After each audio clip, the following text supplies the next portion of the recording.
네, 안녕하세요. 계량경제학 수업을 진행하게 된 백주홍이라고 합니다. 수업은 이제 수리통계학 및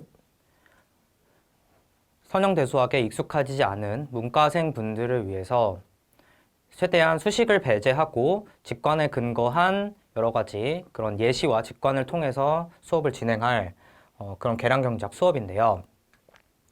이제 제가 우연한 기회에 이쪽 계량경제학의 어려움을 겪는 분들에게 뭐 과외라던가 수업을 진행을 하게 되면서 이게 되게 공부를 하는데 어려움이 많구나. 되게 이제 어려운 부분이 많구나라는 거를 느낄 수가 있었고, 또 이제 저 자신도 이제 학교에서 공부를 하면서 이게 정말 뭐 여러 가지 그 장벽 때문에 실제로 그 내용보다 훨씬 더 사람들이 어렵게 받아들이고 저 자신도 어렵게 받아들였던 부분이 많았던 것 같아요.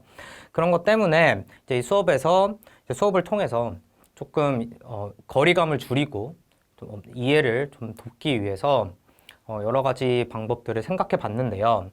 이제 수업에 들어가기 전에 왜 계량경제학이 어려운가?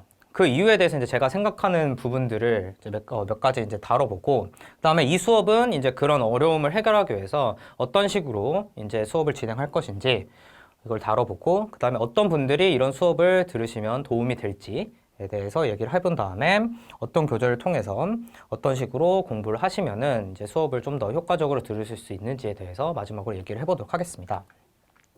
자, 이제 왜 어려운가 이걸 얘기해보기 전에 이제 첫 번째로 해보면서 첫 번째로 뭐가 이제 문제가 되냐면 통계학 개념이 이제 계량경제학에서는 많이 등장을 합니다.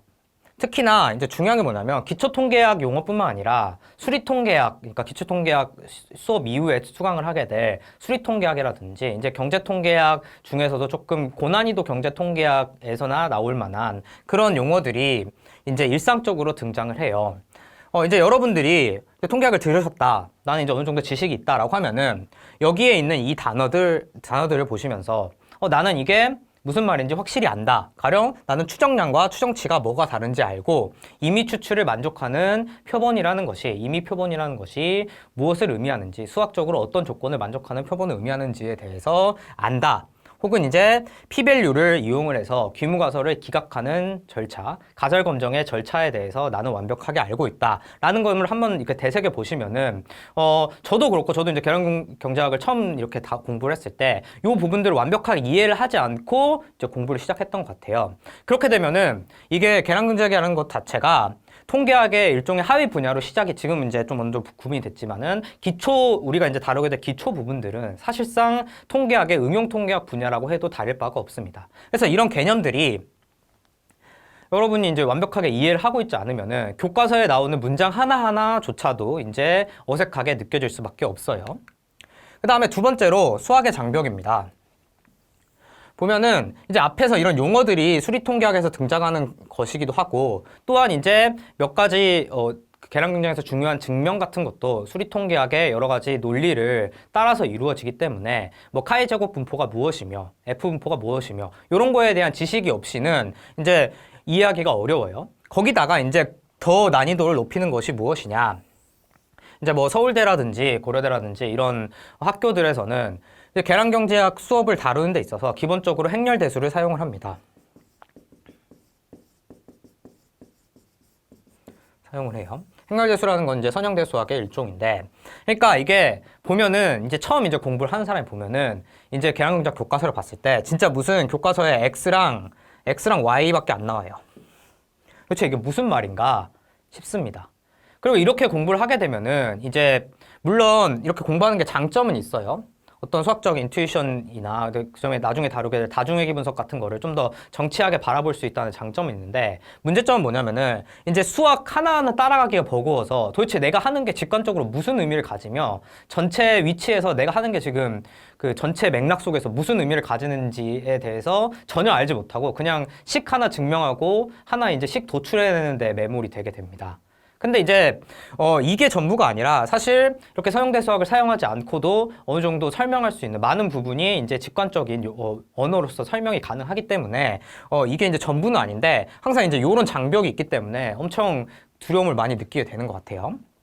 그다음 세 번째 이유로는 뭐가 있냐면 일단 학교 수업을 듣지 않고 자습을 한다라고 생각을 했을 때 무슨 교재를 이용할 것이냐 생각해봤을 때 이 계량경제학 전체를 커버할 만한 좋은 교과서가 존재를 하질 않습니다. 다 이렇게 세 가지 정도를 이제 보통 많이 이용을 하시는데요. 이게 다 장단점이 뚜렷하게 있어요.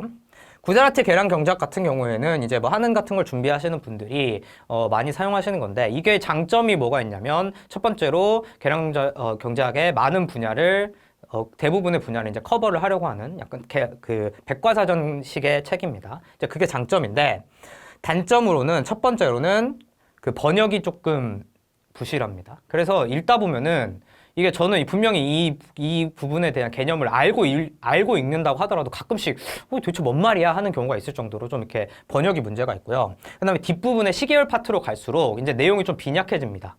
그래서 일부러 그런 건지 아니면은 뭐 그러니까 원래 영문판에도 있는 문제인데요. 일부러 그런 건지 아니면은 뭐 분량 때문에 문제 때문에 그런 건지 이런 건 잘 모르겠으나 뒷부분으로 갈수록 이것만 읽어서는 이거 어떻게 이해할 수 있지라고 할 정도로 좀 부실한 부분들이 많아요. 그런 문제 때문에 이제 단점이 있고요. 그다음에 울드리치 계량경제학은 제가 이제 개인적으로 생각하기에는 제일 시중에 나와 있는 책 중에는 제일 괜찮고요. 실제로 이제 외국에서도 보통 계량경제학 수업에서 학부 수준에서는 이 책을 제일 많이 이용을 합니다. 근데 이 책의 일단 장점은 번역이 잘 돼 있고요. 번역이 잘 돼 있고 그다음에 이제 구자라티도 그렇고 울드리치도 그렇고 매트릭스를 쓰지 않아요. 행렬대수를 쓰지 않고 최대한 이제 스칼라를 이용을 해가지고 전개를 한다는 점이 장점이고요. 그다음에 이제 울드리치 자체가 엄청 그 뛰어난 계량경제학자이다 보니까 엄청 내용을 설명을 직관적으로 잘 해놨습니다. 책 원래 영문판 자체도 좋고 번역도 깔끔한 편이에요. 근데 이제 단점이 뭐냐면은 번역이 절반밖에 안 돼 있습니다. 그러니까 울드리치 원문 이코노메트릭스, Introductory to Econometrics라는 원본 이 책이 챕터가 16개까지인가 있는데 그 중에서 이제 7개, 8개 챕터밖에 번역이 안 돼 있어요. 앞부분 정도만. 그렇기 때문에 앞부분 절반 정도만 다룰 수가 있고 이제 단순회계 분석과 다중회계 분석 정도만 이제 다루고 있고 그 뒷부분 이제 보다 심화된 계량경제학 주제에 대해서는 현재 번역이 되어 있지가 않아요. 거기에 더해서 그 연습 문제가 번역이 안 돼 있습니다. 번역된 부분도 연습 문제를 배제하고 번역이 돼 있기 때문에 한국어로 이제 할 수 있는 공부할 수 있는 부분이 한정되어 있다. 이런 단점이 있는 거고요. 세 번째로는 이제 그 고령대 계량경제학 강의 노트 요거 같은 경우에는 이제 하는 준비하시는 분들이 시계열 파트가 요게 이제 자세히 잘 돼 있어서 많이 보시는데 이것도 강의 노트다 보니까 아무래도 강의 노트 그 좀 빠져 있는 부분이라든지 설명이 잘 안 돼 있는 부분들이 있어요. 그리고 이제 이거는 시계열 쪽을 중점적으로 다룬 책이다 보니까 다른 뭐 주제들, 도구 변수나 이런 주제들에 대해서는 조금 소홀하게 다루는 감이 있는 책입니다. 그래서 이제 각각 이런 그 장단점들이 있어요. 그래서 이 수업은 일단 어떻게 진행될 것이냐. 첫 번째로는 기초적인 통계학 개념부터 확실하게 다지고 넘어가도록 하겠습니다. 그래서 우리는 통계학 전체를 다루려는 게 아니고요. 진짜 계량경제학에 나오는 주제들만 뽑아가지고 얘기를 하도록 하겠습니다. 그래서 계산 과정은 거의 없을 거고요. 그래서 이제 여러분이 확률과 통계하면은 막 경우의 수 세고 막 이런 것들을 생각하실 텐데 그런 이야기는 다루지 않고 그것보다는 이제 계량경제학과 직접적으로 관련돼 있는 통계적 추론의 과정에 대해서 다루도록 하겠습니다. 모수적 방법, 전추정량, 가설검정, 구간추정인데요. 특히나 이 부분은 기초통계학에서 다루지 않는 수리통계학적인 부분들도 포함이 되어 있고요. 기초통계학에서 다룬 내용들은 이제 계량경제학과 관련이 되어 있지 않는다면 과감하게 생략을 하고 넘어가는 식으로 진행을 하겠습니다. 그리고 계산 과정보다는 이제 여러분이 새로운 개념과 언어를 완벽하게 직관적으로 이해하는 식으로, 그러니까 제가 이제 계량경제를 하면서 뭐 책 같은 걸 읽으시면서 등장하는 뭐 추정량 같은 용어들이 있어요. 추정량이 불편 추정량이다, 추정량이 일치 추정량이다, 이런 식으로 용어가 제시됐을 때 이게 요런 말을 뜻하는 거구나라는 것을 직관적으로 받아들일 수 있는 것을 목표로 일단 진행을 하도록 하겠습니다. 그 다음에 이제 이런 식으로 기초적인 내용을 다룬 이후에 직관적인 설명과 예시를 중심으로 계량경제학의 내용을 다뤄보도록 하겠습니다. 그래서 벡터와 행렬은 전혀 사용하지 않고요. 그 다음에 수식 활용도 최소화하도록 하겠습니다. 근데 이게 수식을 활용해야 될 때가 있어요. 그러니까 어떤 경우들이 있냐면, 그러니까 수식으로 얘기를 하면 한 줄로 할 거를 이걸 이제 말로 얘기를 하면은 한 10줄로 설명을 해야 될 때가 있거든요. 그럴 때는 수식을 제시하더라도 이 수식이 가지고 있는 직관적인 의미를 항상 제시를 하도록 하겠습니다. 그리고 이제 수식이 도출되는 과정에서 단순히 이제 수학적 조작만을 다루는 것이 아니라 이게 가지고 있는 어떤 일상적인 그리고 개념적인 함의를 항상 설명을 하도록 하겠습니다. 그 동시에 통계 프로그램 스타타의 그 추정 결과를 제시를 하면서 이 추정치를 해석하는 방법을 항상 중점적으로 다루고, 동시에 모형 설정이라든가 실제 이제 연구를 하시는 분들이 연구 과정에서 어떻게 해석을 해야 되고 당황스러운 결과가 나왔을 때 이게 어떤 문제점이 있는지 밝혀내는 그런 과정들도 함께 이제 추정 결과를 보면서 연습을 해볼 수 있도록 수업을 진행해 가도록 하겠습니다. 그래서 중요한 거는 항상 직관적인 언어를 통해서 수학으로 이렇게 이해를 하는 것보다, 수식을 뭐 이렇게 증명을 하는 거를 하는 식으로 이해를 하는 것보다 항상 직관적인 언어를 통해서 수업을 진행해 가는 것을 1차적으로 목표로 하려고 합니다. 그리고 세 번째로는 이게 한 30강에서 35강 정도의 그렇게 길지 않은 강의예요, 사실.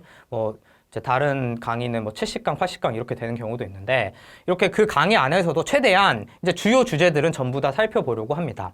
이제 보통은 이 정도, 이분상과 자기상관 이 정도가 이제 학부 계량경제학 수업을 들으시면은 요 정도 범위가 보통 학부 계량경제학에서 다루는 범위예요. 그리고 요쪽 아랫부분들은 이제 기초 계량경제학 수업보다는 이제 뭐 응용 계량경제학이라든지 아니면은 뭐 대학원 수업이라든지 이쪽에서 다루는 부분들인데, 이제 실제 연구를 하시거나 아니면은 하는 같은 시험에서 요쪽 부분들이 시험에 실제로 출제가 되거든요. 그런데 이제 요런 거를 아까 말씀드렸다시피 공부를 체계적으로 할 그런 방법이 이렇게 마땅치가 않아요. 근데 이런 부분들도 수학적으로 아주 엄밀하지는 않지만은 중요한 개념들은 전부 다 다루면서 수업을 진행해 보도록 하겠습니다. 그래서 어느 정도가 이제 목표냐면, 실제로 패널 데이터를 다뤄서 그 스타타로 결과를 낼 수가 있고, 이거를 해석하는 데 있어서 문제가 없을 정도까지는 이 수업을 통해서 어느 정도 연습이 될 수 있도록 진행을 하는 것이 목표라고 할 수가 있겠습니다.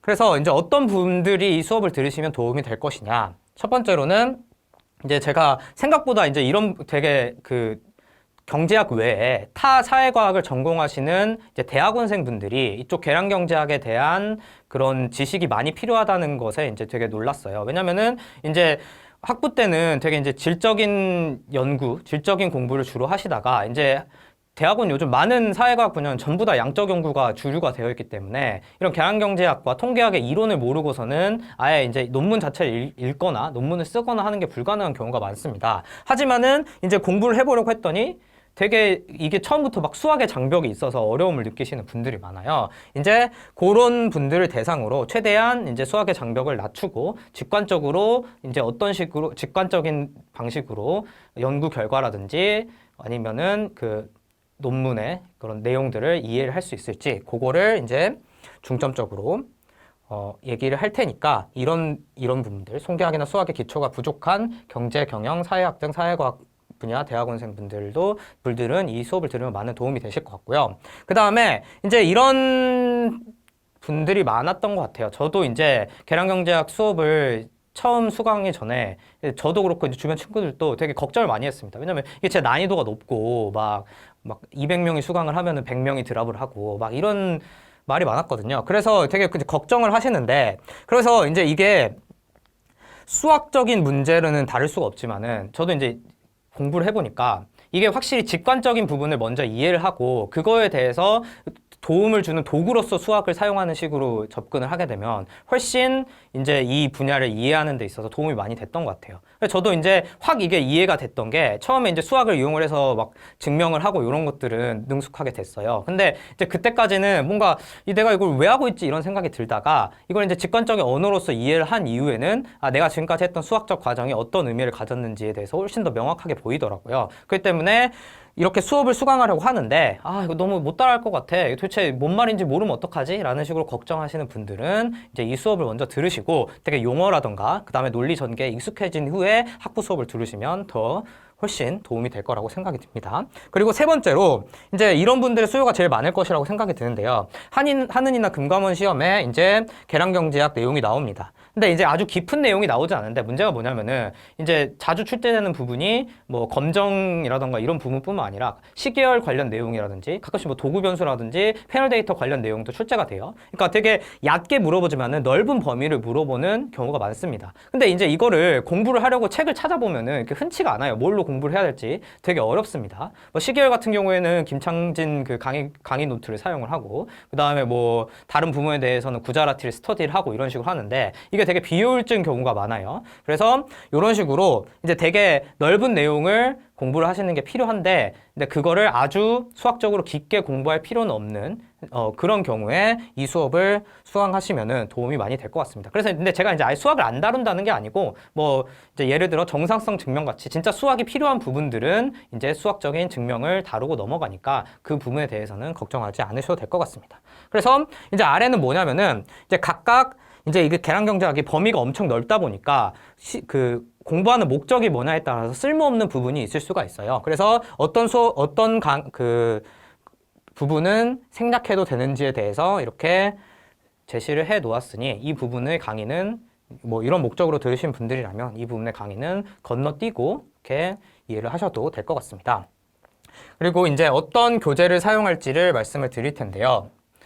기본적으로는 제가 올릴 첨부 파일과 PPT 파일을 중심으로 수업이 진행될 예정입니다. 그래서 일단 파트 1과 파트 3 같은 경우에는 주로 이제 첨부 파일을 좀 더 이제 자세하게 PPT에 기록을 해놨어요. 그래서 이제 그거를 인쇄를 해서 수업을 들으시면서 제가 말하는 수업 내용만 추가적으로 필기를 하시면 될 것 같고요. 그 다음에 파트 2 같은 경우에는 워낙 이제 울드리치의 계량경제학 이 책이 번역이 잘 돼 있는 파트다 보니까 이 부분에 대해서는 이제 PPT에 설명이 자세하진 않고 이제 아웃라인 위주로 설명을 하면서 이제 그 부분을 필기를 하시고 그 다음에 보충 부분은 이 울드리치의 계량경제학 책을 활용을 하시면 될 것 같습니다. 그래서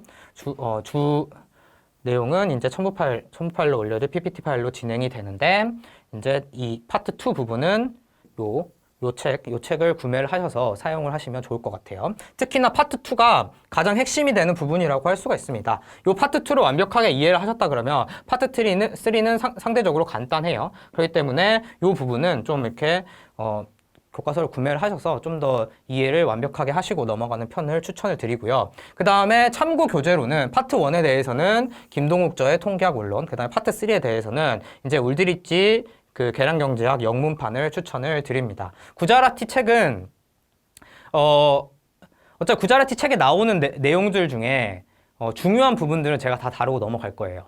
그리고 만약 여기서 안 다루는데 구자라티에 나오는 내용이 있다면은 그거는 좀 이렇게 리던던트한 부분이라고 생각하시면 됩니다. 그러니까 좀 과한 부분이에요. 굳이 이제 공부를 하지 않으셔도 되는 부분들이거든요. 가령 이제 뭐 이거 기록하시는데 이분산의 검정이라는 그 부분이 있는데 지금 이제 무슨 말인지 모르실 텐데 이분산의 검정이라는 부분에서 이제 저는 2가지 방법만 제시를 할 건데요.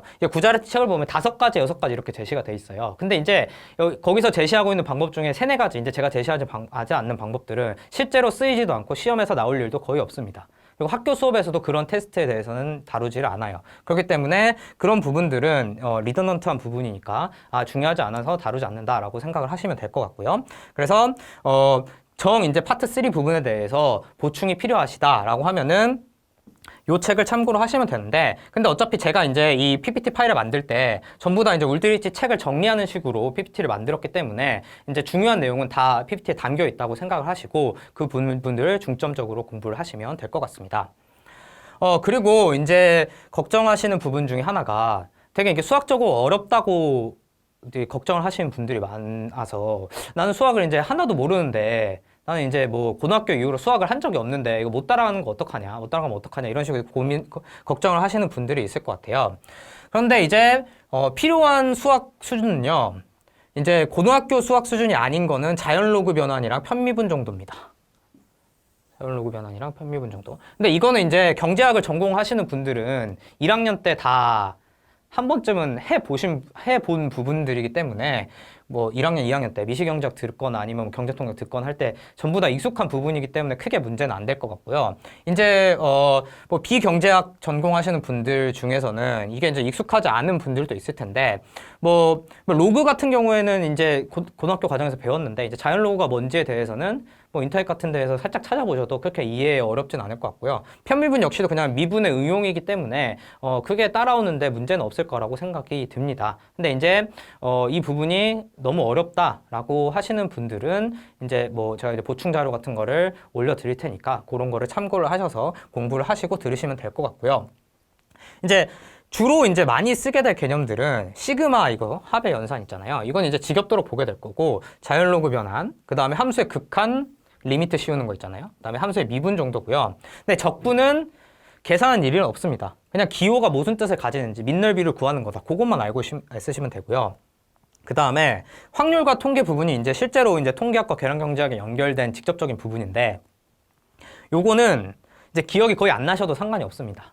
그러니까 진짜 중요한 부분들은 어차피 기초 통계학 시간에 다시 다루게 돼요. 그리고 이제 저도 느낀 게, 저도 이제 그 고등학교 때 공부를 해보면서 느낀 게, 고등학교 통계 수업이라는 것 자체가, 되게 이제 겉핥기식으로 이루어지고 문제풀이 위주로 이루어지다 보니까 이제 그걸 듣고 나서도 이제 그 통계에 관련된 주요 개념들에 대해서 완벽하게 이해하는 것 자체가 불가능합니다. 그래서 그냥 다 문제는 풀 줄 아는데 도대체 이게 무슨 말이지? 라고 하면서 그냥 문제를 푸는 경우가 많기 때문에 뭐 잘 기억이 안 나셨다고 하더라도 이제 뭐 고등학교 내용이 그렇게 그 배웠다고 하더라도 그게 그렇게 중요한 부분이 아니기 때문에 이제 이거는 다시 다룰 내용이라서 크게 이제 걱정을 하지 않으셔도 된다라는 거를 알아두시면 될 것 같고요. 자, 그 다음에 어떤 식으로 이제 이 수업을 수업을 통해서 공부를 하시면 도움이 될 것 같냐. 일단은 제일 중요한 거는 내용의 연속성이 있습니다. 그러니까 이게 처음 1강부터 마지막 20강까지, 25강, 30강이 넘어가요. 30강까지 이렇게 있다 그러면은 얘네들이 다 연속성을 가져요. 1강 내용을 이해 못하면 2강도 이해 못하고 이렇게 쭉쭉쭉 연속성을 가집니다. 특히 이제 파트에서 가장 중요한 핵심이 되는 부분이 이 파트 2인데요. 고정적 가정화 회계분석. 보통 이제 그 계량경제학 수업 같은 걸 이렇게 듣게 되면은 그 교수님들이 요 부분만 거의 이제 수업을 3분의 1을 하시고 나머지 요 파트는 나머지 3분의 1 시간에 이렇게 훅 훑고 지나가는 경우가 많습니다. 왜 그러냐면 그만큼 요 부분이 중요하기 때문에 그래요. 그래서 이렇게 뒷부분은 앞부분을 이해하지 않고서는 절대 이해할 수가 없습니다. 정말 그래요. 그리고 앞부분이 이해가 되면은 뒷부분은 내가 이렇게 쉬운 얘기를 가지고 그때 그렇게 고민했었나 할 정도로 되게 용이하게 이해가 됩니다. 그렇기 때문에 항상 이 연속성이 있다는 사실을 이해를 하시고요.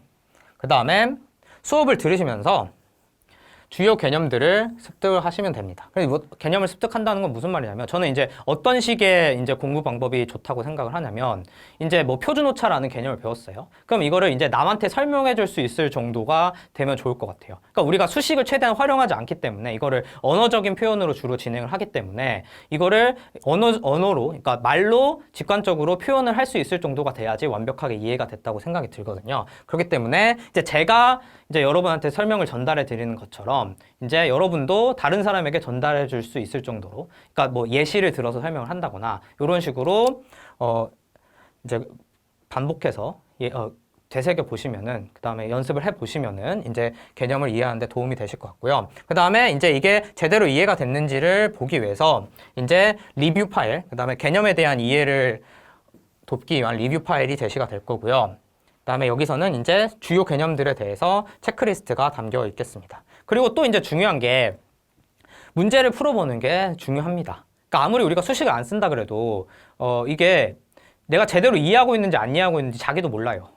문제를 풀어보고 나서야 내가 이걸 잘못 이해하고 있었구나 이런 게 이제 그때서야 이제 캐치가 되는 경우가 많거든요. 그래서 프로블럼 셋을 첨부해서 올려드릴 건데요. 요거 같은 경우에는 뭐 울드리지 영문판에 실려져 있는 문제를 싣거나 아니면 이제 제가 가지고 있는 외국 대학의 기출 문제를 싣거나 아니면은 또 뭐 다를 가지고 있는 국내 대학의 기출문제를 싣거나 최대한 이제 수학보다는 문제를 푸는데 직관을 요구를 하는 문제들을 프로블렘 셋으로 제시를 해 드릴 테니까 이것을 함께 풀어보면서 이거를 항상 풀어보면서 내가 이제 뭐를 알고 있고 모르고 있는지를 체크를 하시면 도움이 될 것 같아요. 그리고 이제 설명이 이거 갖고 완벽히 이해가 안 된다라고 하는 부분이 조금 생길 수도 있어요. 아무래도 이제 그 짧은 강의에 많은 내용을 집어넣다라고 하려다 보니까 그런 부분이 있을 수가 있는데 그런 경우에 경우에는 울드리치 교과서를 이제 보충적으로 참고하시는 것을 추천을 드립니다. 왜냐하면 이제 제 내용들이 보통 이제 울드리치 내용을 보통 요약해서 PPT에 실어 놓은 거기 때문에 어떤 설명이 부족하다 싶으면은 대부분 울드리치에 보충적인 설명이 실려 있을 거예요.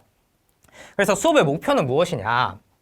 자, 이제 이거를 딱 보시면은 저도 이제 아무것도 모르는 상태에서 이 문장을 읽어보면은 거의 무슨 외계어 같이 느껴집니다. 분명히 이제 한국어로 써져 있는데요. 그렇죠? 이거 분명히 그러니까 한글로 써져 있는데 솔직히 이게 이 도구 변수 방법은 선형 연립방 형식 체계의 모수에 대한 일치 추정량을 제공하는 것 이상의 역할을 한다라고 하는데 도대체 도구 변수 방법은 무엇이며 선형 연립방 형식 체계는 무엇이며 모수는 뭐고 일치 추정량은 뭐냐? 한 문장에 도대체 이제 모르는 단어가 진짜 한가득이죠.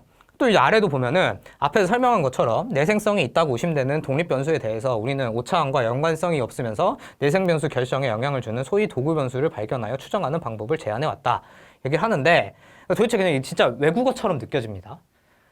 그 분명히 이제 조사만 한국어고 나머지는 진짜 그냥 다 익숙하지 않은 언어예요. 그래서 이제 목표가 무엇이 있냐라고 하면은 여기 있는 모든 단어들은 여기 모든 용어들은 전부 다 이 수업 시간 내에 다루어지는 용어들입니다. 그래서 여러분들이 이 수업을 다 수강을 하고 나서 다시 이 문장을 읽었을 때 제가 이제 이 문장을 읽으면은 이게 가지고 있는 어떤 직관적인 의미라든지 도구변수 추정량이 뭐고 모수에 대해서 일치 추정량 제공하는 것 이상의 역할을 한다는 게 무슨 뜻인지에 대해서 이제 이해를 할 수가 있거든요. 이런 식으로 그 모르는 영어 문장을 이제 문법과 단어를 알게 되면 이해를 하는 것처럼 이렇게 그 전문적인 용어, 이 계량경제학 분야에 사용되는 전문적인 용어가 가지는 그 특수한 의미를 이렇게 직관적으로 이해하는 것을 이제 목표로 해서 마지막에 이제 수강을 다 하고 나서는 여기서 나오는 이 단어들을 읽으면 이 문장들을 읽으면서 아 이게 이런 말이구나 라는 점이 이해가 될 수 있으면은 이제 여러분이